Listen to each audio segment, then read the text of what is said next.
let's switch up. You take the next one. All right, sounds good. Jehovah's Witnesses are fundamentalists who have an uncompromising faith. The largest question in our world today is whether people of uncompromising faith are going to destroy the other or embrace the other. Whether people of uncompromising faith are going to see it is imperative to act out with violence toward the other or to act out with decency and dignity toward the other. So the question of our world may not be whether we're going to have fundamentalism or whether fundamentalism is bad, but what type of fundamentalism we're going to have. America needs a tidal wave of the old-time religion. The media has always liked to focus on fundamentalists who are either ridiculous I have sinned against you, my Lord.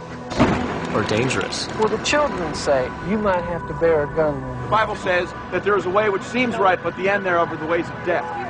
I'm certainly afraid of extremists who want to take away my rights or threaten our democracy.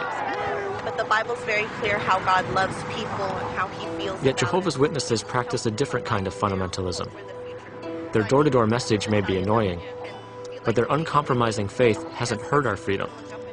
In some surprising ways, it's actually helped define it. The importance of the Bible and how it can help us with our daily life. Between 1935 and 1958, the Jehovah's Witnesses were in the Supreme Court a remarkable 45 times. And there are periods during First Amendment history when you see a particular group really carrying the banner of free expression. You could say that they don't fight, you could say that they don't vote, but what they have done is litigate. And in a way, they've contributed more to American democracy and the protection of American ideals than a lot of people have with their votes. Jehovah's Witnesses stood up for their own religious freedom. Even if their intention was not to help other groups, the impact shifted the court's focus to protecting the unpopular and expanding rights for everyone. The right to speak freely on street corners and door to door. To publish an unconventional message without getting arrested. The right to be a conscientious objector of war. And the right of all patients seeking medical treatment to control what's done to their bodies. Definitely went from something I thought was minor to now something very serious. Do you have any more Prograf, Mom? A rare genetic disease has been attacking Seth's liver since he was a teenager. Jehovah's Witnesses accept most medical treatment. Seth takes 30 pills a day and gets nightly injections to keep his liver functioning. However, he'll need a liver transplant, and this is a problem. Seth wants the transplant, but as a Jehovah's Witness, he won't take a blood transfusion, even his own stored in advance. He could compromise and say, I need a liver and I'm going to take blood. This would be his choice. I mean, he's still our son. We still love him. You don't ever quit loving your children. You know, and he has taken a stand, and he's not going to. And that's pretty commendable because that's scary. USC will perform Seth's surgery to meet the religious needs of Jehovah's Witnesses. In turn, the hospital gets to test out new technology on them. The aim is to limit blood loss to the point where most transfusions are unnecessary. USC thinks bloodless surgery should be the new standard for everyone. The threat of HIV and other viruses in the blood supply has given doctors an incentive to work with witness patients.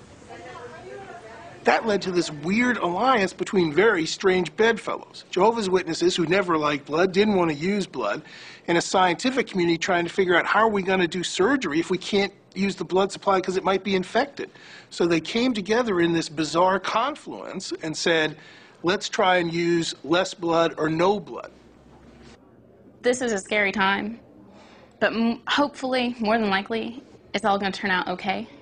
And even if we do lose one of them or both of them, you remember that there is a hope for the resurrection. If he does not wake up, we'll still be able to see him in paradise, the way we were meant to live. The blood does not leave the body because stay in continuity. And that's acceptable to Jehovah's Witness patients. This is good research.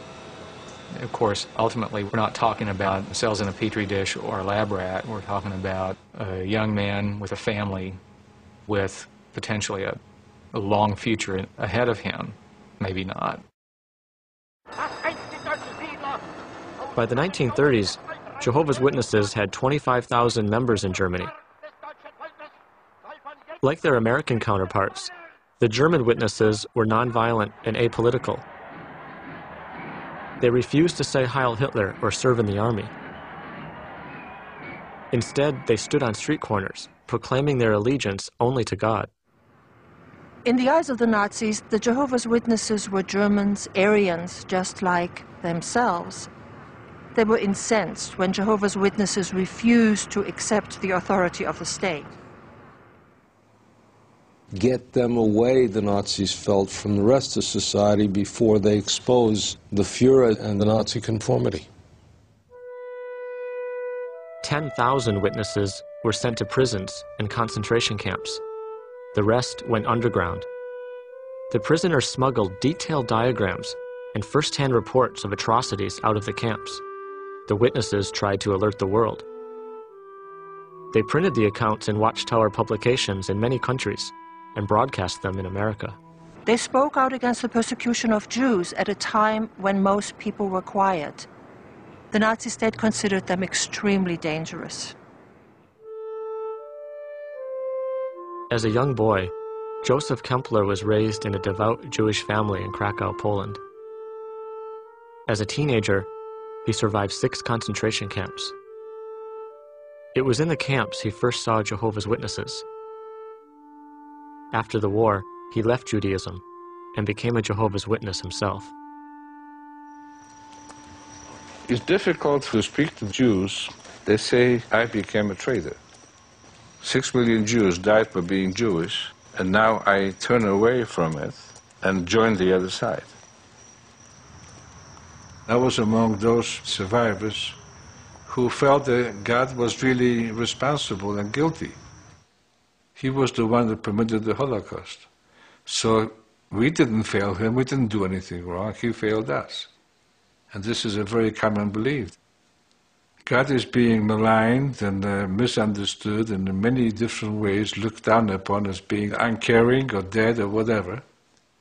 And there are all kinds of distortions as to what God is and who he is.